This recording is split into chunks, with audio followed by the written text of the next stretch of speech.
ఓం.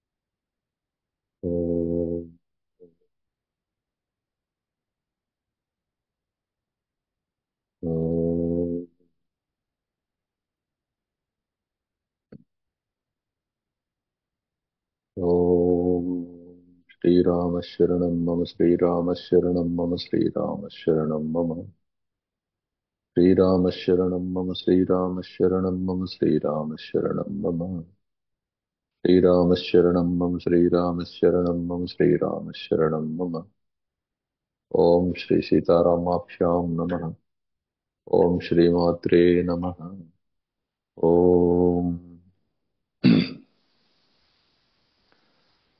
ముముక్షు వ్యవహార ప్రకరణము ఏకాదశి సర్గము 11వ సర్గము.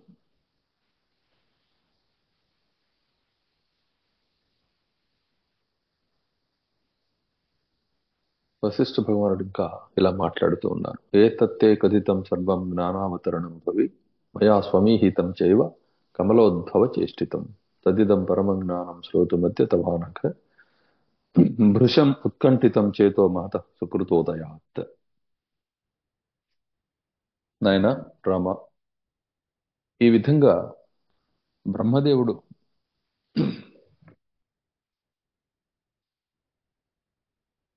బ్రహ్మదేవుని వల్ల ఈ లోకానికి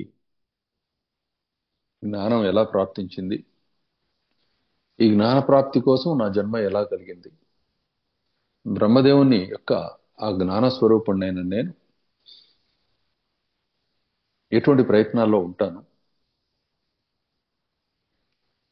ఈ లోకాలు ఉన్నంత వరకు కూడా నా పని ఏమున్నది, అది కేవల కర్తవ్యత బుద్ధి తప్ప నిజానికి నాకు చేయదగిన పని అంటూ వాస్తవానికి లేనేలేదు. ఆ పరమజ్ఞానం నా స్వరూపమైనది, బ్రహ్మదేవుని యొక్క సంకల్పం మాత్రమైనది అయిన ఆ పరమజ్ఞానం ఏదైతే ఉన్నదో దానిని నేను ఇప్పుడు నీకు పాపరహితుడా ఇవ్వటానికి సిద్ధం అవుతున్నాను. దానిని వినటం కోసం నువ్వు ఎంతో ఉత్కంఠతోటి ఉన్నావు. గొప్ప పుణ్యం ఇప్పుడు ఈ దృశ్యాన్ని ఆవిష్కరించింది. చెప్పే నేను, వినే నీవు, చెప్పబడే అద్భుతమైన పరమ వస్తువు పరమజ్ఞానం అంటూ ఉండగా రామభద్రుడు ఇలా అంటూ ఉన్నారు. కథం బ్రహ్మన్ భగవతో లోకే జ్ఞానావతారణి సర్గాదనంతరం బుద్ధి ప్రవృత్తా పరమేష్ఠినః.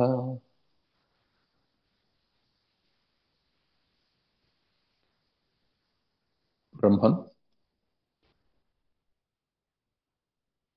ఈ జ్ఞానాన్ని అవతరింపచేయాలనే ఆలోచన బ్రహ్మదేవునకు ఎందుకు కలిగింది, అసలు ఎలా కలిగింది? సకల లోక సృష్టికర్త అయిన ఆ స్వామికి ఈ జ్ఞానాన్ని ఇవ్వాలనే ఆలోచన ఆయనకి ఎందుకు కలిగింది? దానివల్ల ఆయనకు ఉండే ప్రయోజనం ఏమిటి అని ప్రశ్నించగా వశిష్ఠ భగవానుడు చెప్తూ ఉన్నారు. పరమే బ్రహ్మణి బ్రహ్మ స్వభావ వశత స్వయం జ్ఞాత స్పందమయో నిత్యం ఊర్మురంబునిథావివ దృష్ట్వైవ మాతురం సర్గం సర్గస్య సకలాం గతిం భూతభవ్య భవిష్యస్థాం దదర్శ పరమేశ్వరః సక్రియాక్రమకాలస్య కృతాదేక్షయ ఆగతే మోహమాలోచ్య లోకానాం కారుణ్యమగమత్ ప్రభుః.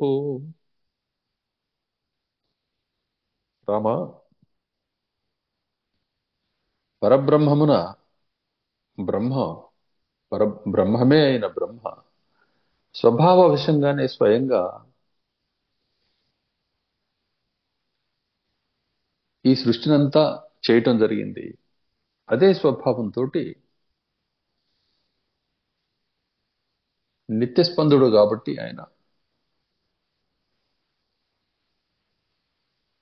సముద్రంలో ఎలా అయితే తరంగాలు ఉదయిస్తూ ఉంటాయో ఆ విధంగా ఆయన యందు నిత్యము ఆ జ్ఞాన ప్రకాశం కలుగుతూనే ఉంటుంది. కాబట్టి ఆ జ్ఞానంతో సృష్టి చేసి ఆ స్వభావంతో ఆ జ్ఞానంతో మరలా ఈ తన సృష్టి వైపు పరికించడం జరిగింది. పరికిస్తే ఈ సృష్టి యొక్క గతి ఏమి కానున్నది అని ఆయన ఆలోచన చేశారు. అక్కడ కనపడినది ఏమిటంటే లోకులందరూ కూడాను దుఃఖాలతోటి ఉన్నారు, నానా అవస్థలకి గురవుతూ ఉన్నారు. ఎంతో బాధలకి గురవుతూ ఉన్న ఈ సృష్టిని అంతా గమనించిన స్వామి, వీరు ఏమవుతారు, వీరి చివరి గతి ఏమవుతుందని చూస్తే నిరంతరం ఒక దరి లేకుండా ఆ దుఃఖాలలో యాతనలు పడుతూ ఉండడమే తప్ప మరొక దారి కానక తిరుగుతూ ఉండడం అనేది ఆయన దృష్టికి గోచరించగా ఆ పరమేశ్వరుడు క్రియాకాండని అంటే కర్మకాండని సృష్టించడం జరిగింది. లోకం యొక్క ఈ మోహాన్ని గమనించి, అంటే తాను సృష్టించిన ప్రజల యొక్క మోహాన్ని గమనించి, ఆ మోహం వల్ల ఉత్పన్నమవుతున్న దారుణమైన పరిస్థితిని గమనించి, అందులో ఎక్కడ సుఖము ఇహంలో గాని పరంలో గాని లేదని గుర్తించి ఈ జీవులకు వారి పట్ల ఆయనకి కరుణ కలిగింది. ఆ కరుణతోటి ఆయన మొట్టమొదట కర్మకాండని రచన చేసి ఆ కర్మకాండని తపస్సు, దానము, తీర్థము ఇత్యాది రూపాల్లో, యజ్ఞము, ఈ రూపాలన్నింటినీ కలిగించి, యజ్ఞయాగాది వ్యవహారాలన్నీ కలిగించి నియమాల్ని ఏర్పరిచి ఈ విధంగా మీరు బ్రతకవచ్చు అని చెప్పి ఆ జ్ఞానాన్నంతా ఇవ్వడం జరిగింది. అదేవిధంగా ఈ కర్మకాండకు సంబంధించిన జ్ఞానమే కాకుండా జ్ఞానకాండ సంపూర్ణం కానట్లయితే వీరికి ముక్తి కలగదు. ముక్తి లేనంతసేపు కూడా, పరమపద దర్శనం అవనంతసేపు కూడా ఎవరు కూడా బంధం నుంచి బయటపడలేరు. కాబట్టి ఆ పరమ జ్ఞానాన్ని ప్రసాదించడం కోసం అని చెప్పి ఆయన నన్ను సృష్టించి ఆయన యొక్క పరమ జ్ఞానాన్ని లోకానికి ప్రసాదించే సంకల్పమే నేనుగా వచ్చి ఎక్కడి నుంచో అకస్మాత్తుగా అలా ఊడిపడ్డాను నేను. ఆయన సంకల్పించినంత మాత్రం చేత వచ్చి ఆయనకు నమస్కారం చేస్తే ఆయన నన్ను ఒకసారి పరికించి దగ్గరికి తీసుకుని నా మనసులో ముందు అజ్ఞానానుభూతిని ప్రవర్తింపచేసి ఆ పిదప దాని నివృత్తిగా పరమ జ్ఞానాన్ని చాలా గొప్పగా బోధించడం జరిగింది. బ్రహ్మస్వరూపుణ్ణి జనించిన నేను సంసారానుభవాన్ని కూడా కొంత చూసి ఆ విధంగా తిరిగి బ్రహ్మస్వరూపుణ్ణి, బ్రహ్మయంతటి వాడనై, బ్రహ్మచెంత బ్రహ్మాజ్ఞాబద్ధుడనై ఉంటూ ఉన్నాను. ఈ విధంగా నా పుట్టుక అనేది లోకంలో జ్ఞానాన్ని ప్రవర్తింప చేయటానికి ఆయా సందర్భాల్లో, ఆయా తావుల్లో, ఆయా అవసరాలను అనుసరించి ఆయా సుజ్ఞానాన్ని అంతా కూడాను నేను బహురీతిలో బోధిస్తూ ఉంటాను. ఇది నా పని. నేనెలైతే పడినానో అదే విధంగా ఇతరులైన బ్రహ్మమానస పుత్రులు, మహర్షులు, దేవర్షులు కూడాను ఇదే కార్యక్రమం మీద, ఇదే ఉద్దేశంతో బ్రహ్మదేవుని స్వభావం నుంచి ఉత్పన్నమయ్యారు చాలా మంది. వారందరూ కూడాను ఈ పనుల్లోనే ఉంటున్నారు. వారే సనత్ కుమారుడని ఆయన మొదలగల వారు, అట్లనే నారదాది మునిముఖ్యులు, దేవర్షులు, ఇలా వీళ్ళందరూ కూడాను క్రియాక్రమంలో కర్మకాండని అందరికీ ప్రసాదించడం కోసం, అట్లనే పరమ జ్ఞానాన్ని అందరిలో స్థితి పొందింప చేయటం కోసం, మనోమోహాన్ని సంపూర్ణంగా తొలగింపజేయటం కోసం ఈ సృష్టి అంతా జరిగింది. ఆ సృష్టియే దేవర్షి, మహర్షి, బ్రహ్మమానసపుత్ర సృష్టి. దాంట్లో మొదటగా నేను వచ్చాను. ఇప్పుడు మనం ఇట్లా కలిశాం.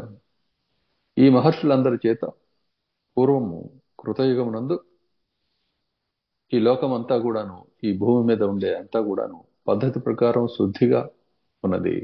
అందరూ వారి వారి క్రియాకాండాలను తప్పకుండా ఆచరిస్తూ పవిత్రతని, అదే విధంగా పరమజ్ఞానాన్ని కూడాను సంపాదించి కేవలురై వెలుస్తూ ఉన్నారు, లేదా శాశ్వత స్వర్గాన్ని అనుభవిస్తూ ఉన్నారు.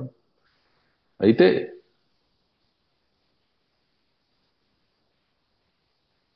కృతయుగం క్రమంగా అంతరించిపోతూ ఉండగా, దాని సమయం అయిపోతూ ఉండగా, ద్వాపర యుగం ప్రాప్తించే నాటికి క్రమంగా ఉత్తమోత్తమైన ఆ పరమజ్ఞానము కొంత లోపం ఏర్పడి పరమజ్ఞానానికి క్రియాకాండలలో కూడాను స్పష్టత లోపించి క్రమంగా అవన్నీ క్షీణించడం మొదలుపెట్టినాయి. ఈ సందర్భంలో మరలా మాకు పని పడింది. ఆ పనితో ముందుకు వచ్చి ఈ ప్రజలను ఉద్ధరించడానికి సిద్ధమవుతూ ఈ భూభాగాన్ని అంతటినీ కూడాను రక్షించేవాడు లేకపోతే ఇది వినష్టమైపోతుంది, జ్ఞానం తగ్గిపోయినందువల్ల. కాబట్టి రక్షకులైన ప్రభువుల్ని భూమిని భాగాలుగా విభజించి ప్రభువుల్ని నియమించడం జరిగింది. ఆ ప్రభువులు పరమజ్ఞానాన్ని మా నుండి పొంది ఆ పరమజ్ఞానంతో ప్రజల్ని పరిపాలిస్తున్నందువల్ల, అంటే ఏ విధంగా ఏ ఏ పనులు పూర్తి చేసుకోవాలి, ఏది ఉత్తమమైనది, ఏది కాదు, ఏది బ్రాహ్మీభావం నుంచి ఉత్పన్నమైన క్రియ కర్మ, దాని ప్రయోజనం అంటే శుద్ధి అనే ప్రయోజనాన్ని ఏ కర్మ స్పష్టంగా నెరవేర్చగలదు, అదేవిధంగా ఈ ప్రజలందరినీ ఏ పద్ధతిలో ఉంచితే వాళ్ళు మేలు పొందగలుగుతారు అనే దానిని ఉద్దేశించి మొట్టమొదట ఈ పని చేయవలసిన వాళ్ళు రాజులు కాబట్టి రాజులకి కర్మకాండ గురించి జ్ఞానకాండ గురించి విస్పష్టంగా అభ్యాసం గాయించి విస్పష్టంగా తెలియజేయటం జరిగింది. అందువల్లనే దీన్ని రాజవిద్య అని రాజగుహ్యం అనే పేరుతోటి మనం చెబుతూ ఉన్నాం. ఇది ఉత్తమోత్తమైన అధ్యాత్మ జ్ఞానము. ఇది ప్రజల కోసం రాజులు సృష్టించబడి రాజుల యందు ఈ జ్ఞానమంతా ఉంచబడింది. అందువల్ల ఇది రాజవిద్య, పరమ రహస్యమైనది కాబట్టి రాజగుహ్యము, రాజుల యందు రహస్యంగా ప్రకాశిస్తూ ఉన్నది కాబట్టి రాజగుహ్యము. ఈ విధంగా ఈ కాలచక్రం ఇలా గడుస్తూ ఉండగా వచ్చే అవసరాన్ని అనుసరించి ఈ విధమైన స్థితి ఏర్పడింది నాయన. ఇప్పుడు ఈ త్రేతాయుగం ప్రాప్తించింది. ఇప్పుడు దశరథ కుమారుడిగా నీవు ఉదయించావు. ఇదిగో నీ ఎదుట నేను ప్రాప్తించి ఉన్నాను. ఎంతకాలం ఈ ఇక్ష్వాకు వంశము, ఈ భూమి ఎంతకాలం ఉంటుందో అంతకాలం ఇక్ష్వాకు వంశం ఉంటుంది. ఈ ఇక్ష్వాకు వంశంలో జనించిన మహాత్ములైన వాళ్ళందరికీ నేనే గురువుని. అదే విధంగా ఈ లోకానికి అంతటికీ కూడాను బ్రహ్మదేవుడు గురువు అయితే ఆయన స్వరూపుణ్ణే నేను కాబట్టి, అదే విధంగా ఈ సనకాది మహర్షులు కాబట్టి మేమందరం కూడా జగద్గురువులం అయి ఉన్నాం. మా పని తండ్రి ఆదేశాన్ని పాటించడమే. మా స్వభావము కూడా తదనుగుణంగా ఉంటుంది. అలా పుట్టాం కాబట్టి, అటువంటి జన్మ మాకు కలిగింది కాబట్టి. ఏ విధంగా అయితే బ్రహ్మదేవుడు తాను జనించనే లేదని, తాను పరబ్రహ్మం కంటే అన్యము కాదని స్పృహతోటి ఉంటాడో, అటువంటి స్పృహయే మాలో ఉన్నందువల్ల మాకు నేను అన్యమనే స్థితి ఎప్పుడూ కూడా ఉదయించదు. అటువంటి స్థితి కలిగిన సందర్భం ఎక్కడైనా ఎదురైనప్పుడు దాన్ని సరిచేయటం మా పని. అందువల్ల ఆ పనిలో మేము ఉంటాం తప్పితే కేవల కర్తవ్యత దృష్టి తప్ప ఆ పని చేయకపోతే మాకేమో జరుగుతుంది అనే భ్రాంతి మాకు లేదు నాయన. ఇది సంగతి. కాబట్టి క్రమంగా రాజులు, రక్షణ విధానాలు, అట్లనే ఈ రాజుల మధ్యలో కూడాను ఈ రక్షణ విధానాలను అవలంబించ దారిలో వారి మధ్య ఏర్పడుతున్న వైరుధ్యాలు, ఇక యుద్ధాలు లేకుండా ప్రజలను రక్షించలేకపోవటం ఇత్యాది స్థితులు ఏర్పడుతున్న సందర్భంలో మొట్టమొదట రాజులకి పరమజ్ఞానాన్ని బోధించగా వారు నిష్పక్షపాత బుద్ధితోటి ప్రజలందరినీ పరిపాలిస్తూ వారిని ఉత్తమమైన మార్గం వైపు, ఉత్తమ గతికి పొందేటట్లుగా వాళ్ళని ఆయా పనుల్లో నియమించడం జరిగింది. అందువల్ల రాజులు వాళ్ళు శిక్షలు విధించడానికి కానీ క్షమించటానికి కానీ అధికారులై ఉన్నారు, అర్హులై ఉన్నారు. కాబట్టి రాజదండన స్వీకరించిన వాడు, రాజు చేత కనికరించబడి క్షమించబడ్డవాడు, ఇద్దరూ కూడాను పాపముక్తులవుతూ ఉన్నారు. రాజు జ్ఞానం కలిగి ఉన్నట్లయితే ఈ పనికి సమర్థుడైతూ ఉన్నాడు, కానట్లయితే అహంకారంతో ఆ పనులు చేస్తున్నట్లయితే అతడు అన్నిటికీ బాధ్యుడవుతూ ఉన్నాడు. ఇది తత్వం. కాబట్టి నీవు దశరథ మహారాజు కుమారుడిగా జన్మించిన నీవు నీ కర్తవ్యం వశాత్తు నీవు తప్పనిసరిగా దీనిని పొందవలసి ఉంది, ఈ జ్ఞానాన్ని. అయితే ఈ జ్ఞానము కేవలం ఒక వంశంలో పుట్టినందువల్ల ఇది పొందాలి అనే ధోరణితోటి దీన్ని అభ్యసిస్తే ఇది అవ్వదు. వైరాగ్యం అనేది కలగకపోతే ఈ జ్ఞానం అవ్వటం అనేది కుదరదు. వైరాగ్యం అనేది శ్మశానాన్ని దర్శించినప్పుడు అయిన వాళ్ళు పోతే అక్కడికి వెళ్ళి చూసి ఇప్పటి వరకు మనతోటి గడిపిన వాడు, ఉల్లాసంగా ఉన్నవాడు ఒక్క క్షణంలో మన దగ్గర నుంచి వేరైపోయినప్పుడు కలిగే ఒక వైరాగ్యం అనేది ఒకటి వస్తుంది. శ్మశాన వైరాగ్యం అంటాం. అదేవిధంగా తీవ్రమైన కష్టం ఏదైనా ఎదురైనప్పుడు ఆ పని మీద ఎంతో ఇష్టంగా మొదలుపెట్టిన ఆ పనే ఆ కష్టాన్ని కలగజేసినప్పుడు పని మీదనే మనకి ఏక్యభావం అనేది జనించినప్పుడు అది వైరాగ్యం అనే పేరుతోటి ఇలా పలు సందర్భాల్లో ఇష్టమైన వస్తువు నుంచే దూరంగా తొలగిపోవటాన్ని వైరాగ్యం అనే పేరుతో పిలుస్తుంటాం. ఇవన్నీ కూడాను రాజస వైరాగ్యాలు, మలినంతో కూడుకున్న వైరాగ్యాలు, కారణం ఏది లేకుండా, బాధ అనేది ఏమీ లేకుండా స్వయం విచారణకే ఈ వైరాగ్యం కలిగిందంటే దాన్ని జ్ఞాన వైరాగ్యం అంటాం. ఇది ఎప్పుడో ఎక్కడో కానీ లభ్యం కాదు. ఆనాడు సుఖంలో కనపడింది, ఇదిగో ఇప్పుడు నీలో కనిపిస్తూ ఉన్నది. చాలా అత్యంత అరుదైన విషయం. ఎటువంటి బాధ లేకుండానే, ఎటువంటి అవసరము లేకుండానే స్వయంగా నీకే ఇదంతా కనిపించి ఇది తెలిసింది. కాబట్టి నీవు ఉత్తమోత్తముడైన పాత్రమవి, ఇదిగో పరమగురుడైన నేను, సాక్షాత్ బ్రహ్మస్వరూపుడైన నేను అర్హుడైన గురువుని. మన ఇద్దరి యొక్క సాంగత్యం ఈ విధంగా సిద్ధించింది నాయన. ఇక్కడ శత్రునాశక,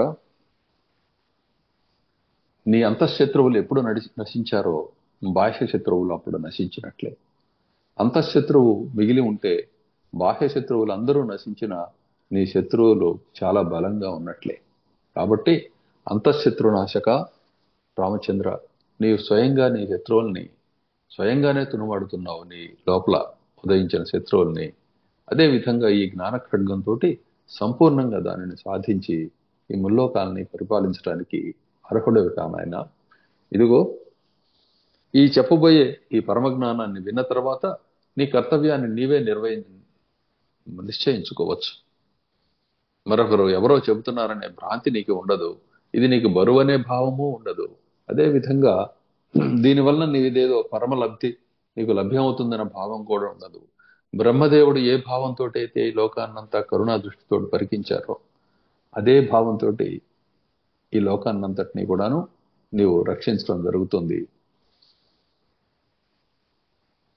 కాబట్టి అటువంటి ఉత్తమోత్తమైన స్థితి ఇదిగో తిరిగి మరలా ఎన్నెన్నో త్రేతాయుగాల్లోనూ ఎన్నెన్నో చోట్ల లభ్యమైనది. మరలా ఇదిగో ఈ త్రేతాయుగ దర్శనంలో ఇక్కడ మళ్ళీ లభ్యమైంది. పునః పరమజ్ఞానం స్మరించబడుతూ ఉన్నది. అర్హుడైన వాడు లభించినప్పుడు ఆ జ్ఞానాన్ని ఇవ్వటానికి జ్ఞానదాతలు ఎంతగా ఉత్సాహపడతారో.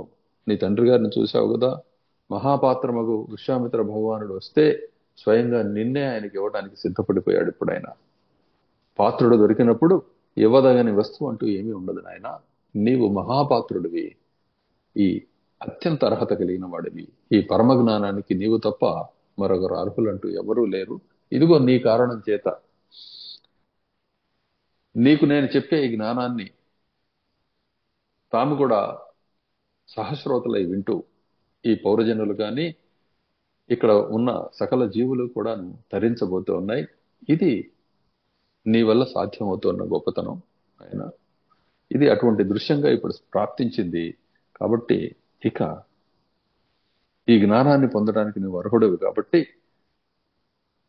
నవయవనంలో ఉన్న యువకుడు యువతి ఆయా పూదండలను ధరించినట్టయితే వాటికి వారికి కూడా ఎలా అయితే శోభ పెరుగుతూ ఉందో, ఆయా వస్త్రభూషణాలని యవనంలో ఉన్నవాళ్ళు ధరించినప్పుడు ఎలా అయితే వారికి శోభ ఇనుమడిస్తూ ఉన్నదో, అదే విధంగా ఈ పరమజ్ఞానం నీ యందు ఉంచబడి నిన్ను తనను కూడా ప్రకాశింపజేసుకుంటుంది. కాబట్టి రామా, ఉత్తమమైన ఈ జ్ఞానాన్ని వచించబోతూ ఉన్నాను.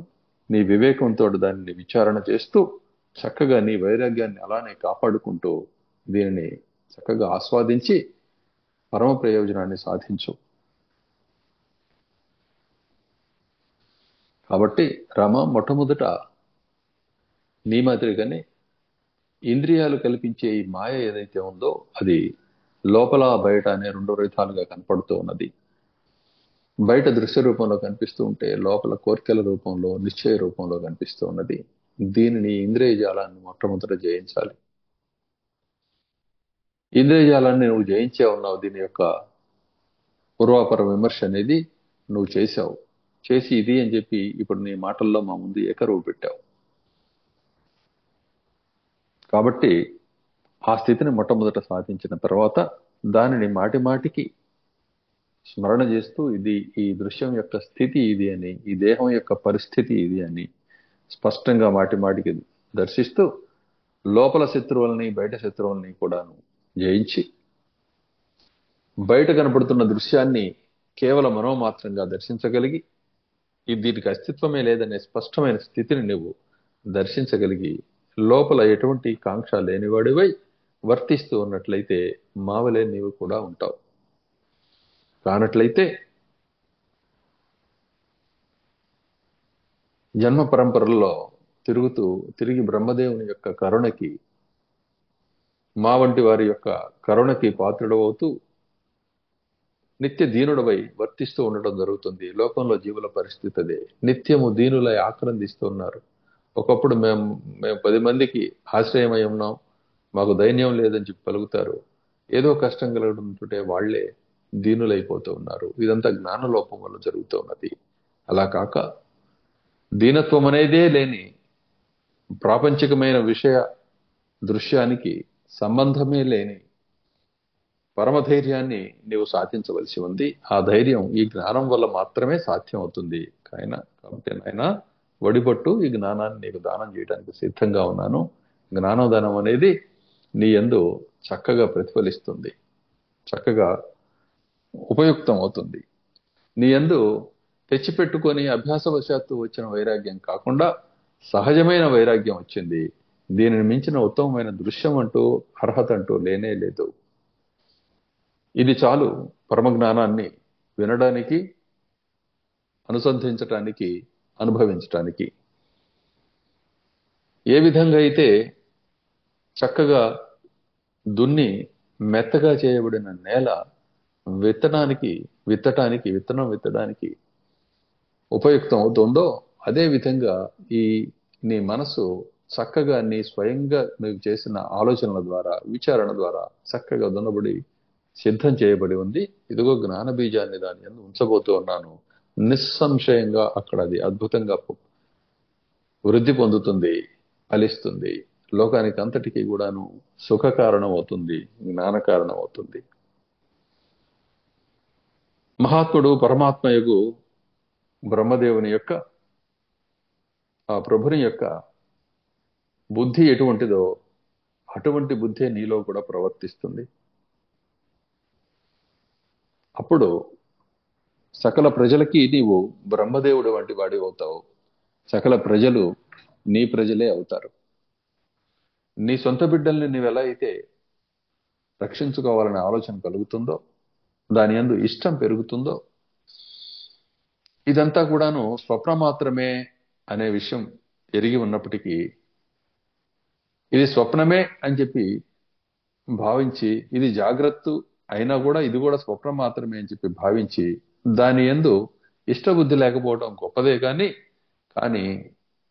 తనకెదురుగా జరుగుతున్న వినాశనాన్ని గాని, దుఃఖాన్ని గాని పట్టించుకోకుండా వట్టిదే అని చెప్పేవాడు స్పష్టమైన బ్రాహ్మీ బుద్ధి కలిగిన వాడు కాదు, బ్రహ్మభావం కలిగిన వాడు కాదు.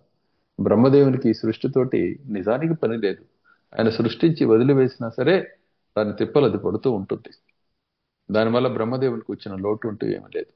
ఇది లేనిదే అయినప్పటికీ కూడాను, కేవలం తలుపు మాత్రమే అయినప్పటికీ కూడాను, ఇదంతా కూడాను చిదాకాశ స్వరూపమే. కాబట్టి ఆ చిదాకాశమునందు కలత తీర్చడం అనే కారుణ్య భావాన్ని ఆయన పూని, ఇదిగో ఈ లోకాలన్నింటినీ కూడాను ఎప్పుడు కూడాను సుఖంగా ఉంచటం కోసం కర్మని, జ్ఞానాన్ని రెంటినీ కూడాను భగవంతుడు ఇవ్వటం జరిగింది.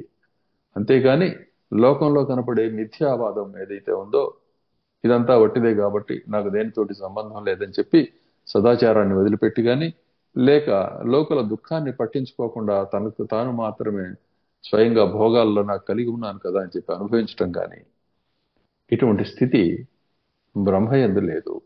ఈ కారణం చేత బ్రహ్మదేవుడు ఈ జ్ఞానాన్ని ప్రవర్తింపజేయటం జరిగింది కానీ ఆయనకు వచ్చిన ఏ లోటు వల్ల కాదు, ఆయనకుండే ఏ వ్యామోహం వల్లనూ కాదు. ఈ లోకాలు వాస్తవం అనే భావన ఆయన యందు లేదు. ఈ లోకం తన కల్పన అనే సంగతి ఆయన నిత్య స్పృహలో ఉన్నది. అదేవిధంగా ఆయన చేత జ్ఞానమూర్తులుగా కల్పించబడిన మాయందు కూడాను బ్రహ్మదేవుని యొక్క స్థితియే విస్పష్టంగా స్థిరంగా ఉన్నది. కాబట్టి మేము ఎప్పుడు అర్హులైన వాడు లభించేంత వరకు ఎదురు చూడడం, అర్హతను ప్రసాదించే కర్మకాండని ప్రచారం చేయటం, స్థాపించడం అనే కార్యక్రమాల్లో మా స్వభావవశత ఉంటున్నాం. ఇది బ్రహ్మదేవుని యొక్క ప్రభావమే తప్ప ఇక్కడ నేను నీవు ఇత్యాది వ్యవహారాలంటూ ఏమీ లేవు. కాబట్టి బ్రహ్మదేవుడు ఈ లోకంలో జ్ఞానాన్ని ప్రవర్తింప చేయడానికి కావలసిన పరిస్థితి అది, వచ్చిన పరిస్థితి అది. ఇది బ్రహ్మతత్వమే ఇంత. కాబట్టి పరమజ్ఞానం పొందినవాడు కరుణ, మైత్రి, ముదిత ఇత్యాది ఉత్తమోత్తమైన లక్షణాలని ప్రదర్శిస్తూ ఉన్నా అతడు లక్షణయుతుడై ఉన్నట్లు కాదు, లక్షణాతీతుడే. కానీ ఉన్న లక్షణాలు పరమదైవీ లక్షణాలు కలిగి ఉంటాడు జీవితకాలం అంతా కూడాను. బ్రహ్మదేవుని జీవితకాలం అంతా ఆయన అటువంటి స్థితిలోనే తాను సృష్టించిన దానినే కరుణాభావంతో చూసి దాన్ని సరిచేస్తూ ఉంటాడు.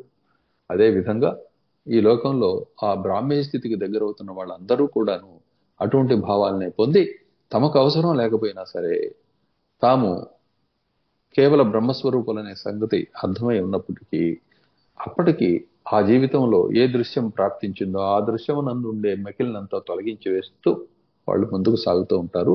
ఆ విధంగానే సిద్ధించింది నాయన మన సంయోగం, ఈ సమాగమం, ఈ మహాత్ముల మునుల యొక్క సంగమం అంతా కూడా ఇక్కడ అలా ఆ క్రమంలోనే సిద్ధించింది. ఇది పరమ పవిత్రమైన దృశ్యము, అందరము ఎదురు చూసే దృశ్యం ఇది. కాబట్టి అది ఇప్పుడు సిద్ధించింది. దానికి ఫలితంగా ఇప్పుడు పరమ జ్ఞానం నీ ముందు ఉంచబడుతూ ఉన్నది. ఈ కుటిలమైన సంసారం నుంచి ఈ జ్ఞానము అందరినీ కూడాను ధరింపచేస్తుంది. ఈ మన సంభాషణ వినే వాళ్ళందరూ కూడా ధరిస్తారు. ఈ పరమ జ్ఞానం ద్వారా పరమ పదాన్ని దర్శించినంత వరకు కూడా ప్రజలు ఉత్పన్నం అవుతూనే ఉంటారు. కానీ ఉత్పన్నమయ్యే ప్రతి ఒక్కడు కూడా బాధల్లోనే ఉంటాడు. సుఖం జాడ ఎవడికి కనపడు.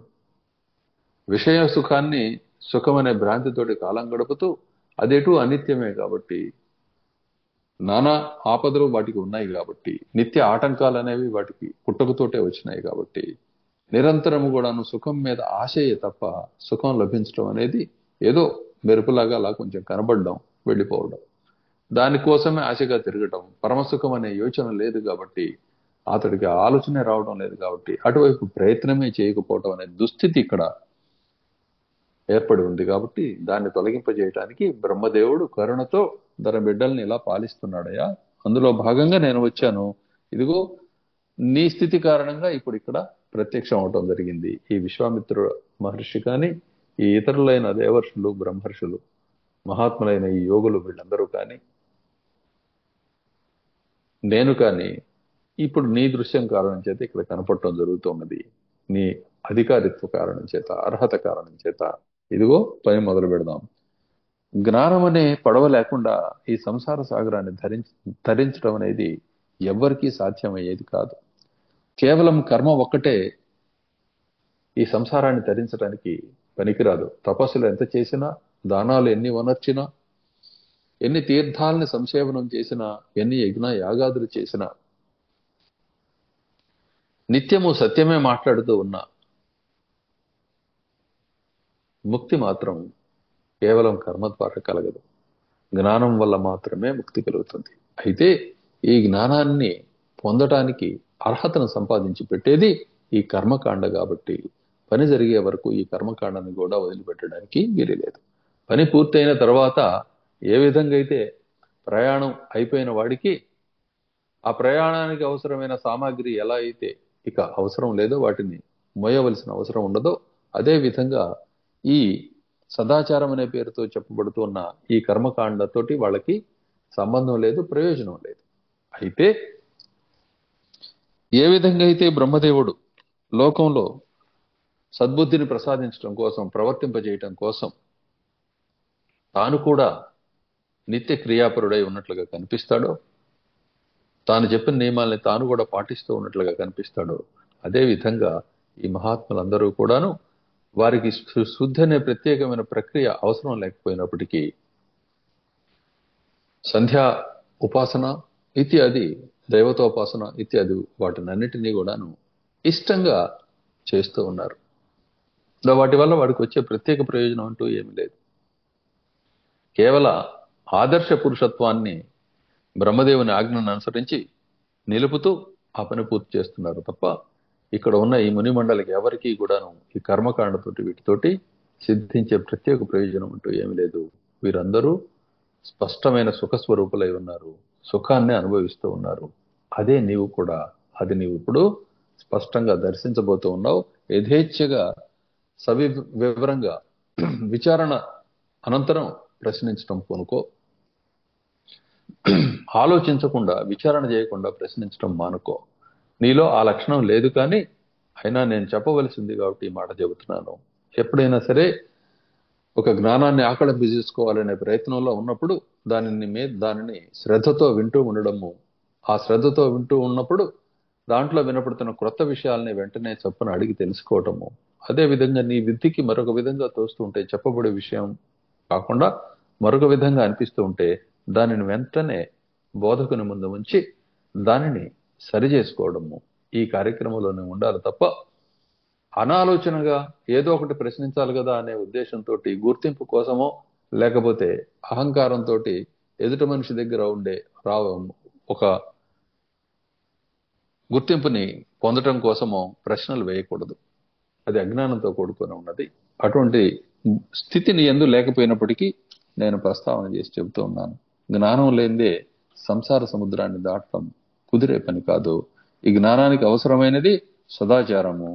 అది పలు విధాలుగా ఉంది. ఆ సదాచారాన్ని ఎవరికి వారు వారి మన స్థితులను అనుసరించి తాను పాటించవలసింది ఏమిటో స్వధర్మ రూపంలో దాన్ని పాటిస్తూ ఉంటే సరిపోతుంది. దానిని గురించి క్రమంగా తెలుసుకోవచ్చు. ఒక్కో పని చేసే ముందు ఈ పని ఎలా చేయాలని ప్రశ్నించుకొని ఆ పని చేయడానికి తగిన శాస్త్రాలను పరికించి, కాదు ఈ శాస్త్రాలు కూడా కొంత మనకి సుబోధకంగా లేవు, కొంత సందిగ్ధంగా ఉన్నాయనుకున్నప్పుడు ఆ శాస్త్రాల యొక్క తత్వం తెలిసిన మహానుభావుల్ని చేరి వారిని ప్రశ్నించి ఆ పనులు మొదలు పెట్టుకోవాలి. ఇప్పుడు నువ్వు చేస్తున్న పని అదే. ఇది ఉత్తమమైన విషయం. ఎప్పుడైనా సరే ఎటువంటి వాళ్ళైనా సరే చలికి వేడికి ఆ బాధలను నివారించుకోవటం కోసం అప్పటికి తమకు అందుబాటులో ఉన్న తెలివితోటి వాటిని ఎట్లయితే నివారించుకుంటూ ఉన్నారో, అదేవిధంగా ఈ సంసారమైన బాధని కూడా తమ తెలివితేటలతోటి వివేకంతో క్రమంగా పారద్రోలాలి. ఒకసారి అది పోయి పరమపద దర్శనం అయిందా, ఈ బాధలన్నీ తొలగిపోయి పరమపద దర్శనం అయిందా, ఇక మరి నీకు లోటు కనపడదు, మరి సంసారం అనేది నీకు కనపడదు. ఇది తత్వం. అలా కాకుండా ఉన్నట్లయితే అడుగడుగునా గడ్డాలే, అడుగడుగునా కష్టాలే, అడుగడుగునా నిత్యము దీనత్వమే. నిరంతరం అది ఎండుగడ్డిని చిన్న నిప్పురవ కూడా చటుక్కన దహించి వేసేటట్లు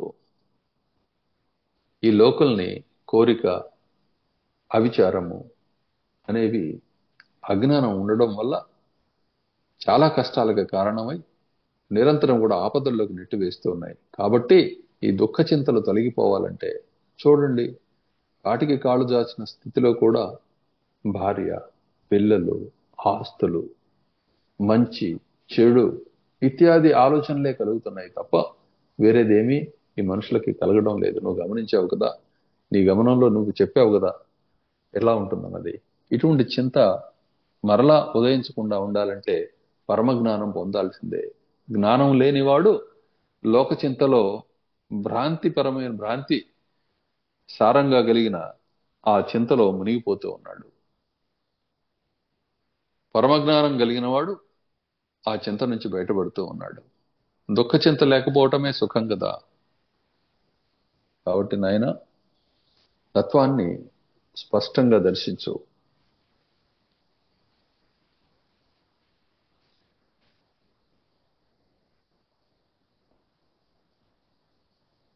ప్రాజ్ఞం విజ్ఞాత విజ్ఞేయం సమ్యక్ దర్శనమాథయః నదహంతి వనం వర్షాసిక్తం అగ్నిశిఖా ఇవ. ఏ విధంగా అయితే అజ్ఞానంతో అవిచారణతోటి జీవితాన్ని సాగించే జీవులు అడుగడుగునా బాధలు పడుతూ ఉన్నారో, దీనత్వాన్నే అనుభవిస్తూ ఉన్నారో అదేవిధంగా దానికి వ్యతిరేకంగా ఏమిటి ఇది అని విచారణ చేసేవాడు, ఈ తత్వమంతా ఎరిగిన వాడు ఎవరున్నారు అని చెప్పి కూడా ఆలోచన చేసి అక్కడికి చేరి అటువంటి ప్రాజ్ఞుణ్ణి, అంటే ఈ విషయమునందు, ఈ అధ్యాత్మ విషయమునందు పండితుడై ఉన్నవాణ్ణి, స్పష్టమైన అనుభవం కలిగి ఉన్నవాణ్ణి, ఆచరణశీలుడై ఉన్నవాణ్ణి చేరి చక్కగా ప్రశ్నించాలి. ప్రశ్నించి ఆ జ్ఞానాన్ని పొందాలి. ఏ విధంగా అయితే వర్షానికి తడుస్తూ ఉన్న అడవి ఎంతటి నిప్పును వేసినా తగలబడదో, ఆ విధంగానే ఎండిపోయిన అడవి చిన్న నిప్పు రవ్వకే మొత్తం దగ్ధమైపోతుందో, ఆ విధంగా అజ్ఞానంతో ఉన్నవాడు నిరంతరం ఆ అగ్ని అనే దాహము అనే దుఃఖంలో పడి ఉంటాడు. విచారణతోటి జ్ఞానాన్ని పొందినవాడు ఎవరిని అడిగితే పని జరుగుతుందో అటువంటి వాళ్ళని అడిగి పని పూర్తి చేసుకున్నవాడు తడి అడవిలాగా, వర్షజలంతో నింపబడుతున్న అడవిలాగా ఎప్పటికీ ఆపదల్లో పడడు, కార్చిచ్చు అనే ఆపదలకి గురికాడు. కాబట్టి ఆయన ఆధులు వ్యాధులతోటి నిండిపోయి ఉన్న ఈ సంసారం నుంచి బయటపడాలంటే జ్ఞాననావ ఒక్కటి మాత్రమే, జ్ఞానాగ్ని ఒక్కటే మాత్రమే ఇక్కడ ఉపయుక్తమైనది. కాబట్టి దానిని చక్కగా అనుభవించడానికి సిద్ధమై, ఆస్వాదించడానికి సిద్ధమై కూర్చో. దీనికి ఈ ఈ స్థితిని ముముక్షత్వం అంటాము. దీనికి అవసరమైన ఇతర స్థితులు ఏమున్నాయో, ఏ స్థితులు ఉపకరణాలుగా నీకు అవుతాయో, ఎటువంటి ఆలోచనలు, ఎటువంటి దృశ్యాలు నీకు ఇక్కడ ఈ క్రమంలో ఈ జ్ఞానాన్ని పొందడానికి ఉపయుక్తం అవుతాయో అదంతా వచించబోతూ ఉన్నాను అని చెప్పి వశిష్ఠ భగవానుడు కొనసాగిస్తూ ఉన్నారు. ఇప్పుడు ఈ సర్గలో 40వ శ్లోకం వరకు మనం చెప్పుకున్నాం. 41 నుంచి తక్కిన శ్లోకాలు, మరొక 40 శ్లోకాలు ఉన్నట్టున్నాయి. 73 శ్లోకాల వరకు ఉన్నాయి మొత్తం. దాంట్లో 40 చెప్పుకున్నాం. తక్కిన 33 శ్లోకాలు రేపటి దీంట్లో చెప్పుకుంటాం. ఇప్పుడు ఈ క్లాసులో, ఈ సత్సంగంలో మనం గమనించవలసిన విషయం ఏమిటంటే, వశిష్ఠ భగవానుడు సాక్షాత్తు బ్రహ్మదేవుని యొక్క వాక్కు, బ్రహ్మదేవుని యొక్క మనస్సు, బ్రహ్మదేవుని యొక్క జ్ఞానస్వరూపం. కాబట్టి సాక్షాత్తు బ్రహ్మదేవుడే, పరమగురుడే, జగద్గురుడే. ఆ జగద్గురుని నుంచి జగద్గురువగు శ్రీరామచంద్రుడు వింటూ ఉన్నారు. వాళ్ళిద్దరి మధ్య సంభాషణ మనకి జగద్గురువు. ఆ జగద్గురువు నుంచి మనమందరము కూడాను పరమ జ్ఞానాన్ని పొందుతూ ఉన్నాం. అదే నా రూపంలో, నీ రూపంలో కూడా ఉండబోతూ ఉన్నది. ఇది తత్వం. ఇక్కడ స్థూలమైన దేహం నేననే అతి సామాన్యమైన అజ్ఞాన భూమిక నుంచి బయటకు వచ్చి,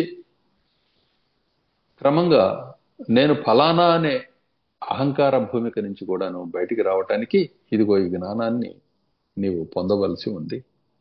ఈ అహంకార భూమికలన్నీ ఒక్కొక్కటి పోయే కొంది జ్ఞాన భూమికలనేవి వికసించడం మొదలవుతాయి. వీటి గురించి ముందు ముందు విస్తృతంగా ఈ భూమికలన్నిటి గురించి చెప్పుకోవడం జరుగుతుంది. బ్రహ్మదేవుడు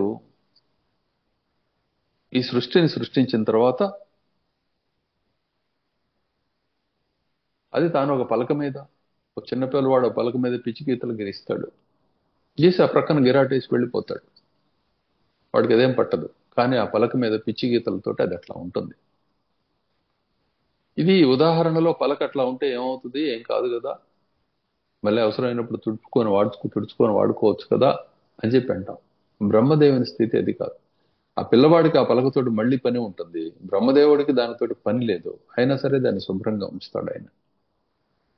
ఎవరు బాధలతో ఉన్నా, ఎవరు పూర్ణమైన స్థితిని పొందలేకపోతున్నా దానికి అవసరమైన ఏర్పాటు ఆయన చేసే ధ్యానస్థుడు అవుతాడు. ఆయన ఆత్మానందంలో మునిగిపోతాడు.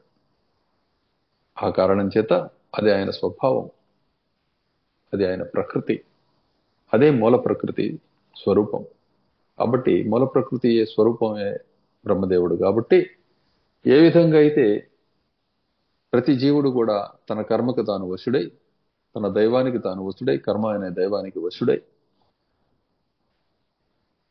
జన్మ పరంపర అనే దాంట్లో చిక్కుకుంటూ, దాంట్లో పాపము పుణ్యము ఇత్యాది అనుభవాన్ని పొందుతూ, పాపానికి దుఃఖాన్ని శిక్షగా అనుభవిస్తూ, పరిష్కారంగా అనుభవిస్తూ, పాపానికి పరిష్కారం దుఃఖం, పుణ్యానికి పరిష్కారం సుఖం, ఈ రెండు స్థితులను అనుభవిస్తూ ఏ విధంగా అయితే జీవుడు ఇందులో బాధలు పడుతూ ఉన్నాడో, నిరంతరం దీంట్లో ఉంటూ ఉన్నాడో, అదే విధంగా బ్రహ్మదేవుడు పరమజ్ఞానంతో నిరంతరం కూడా దీన్నంతా కూడా సుఖంగా ఉంచడానికి చేసే ప్రయత్నం ఇది. ఆ కారణం చేత ఆయన ఆ పిల్లవాడిలాగా ఆ పలకను అలా వదిలేయకుండా శుభ్రంగా తుడిచిపెట్టి మరలా తనలో తాను మునిగిపోతూ ఉన్నారు.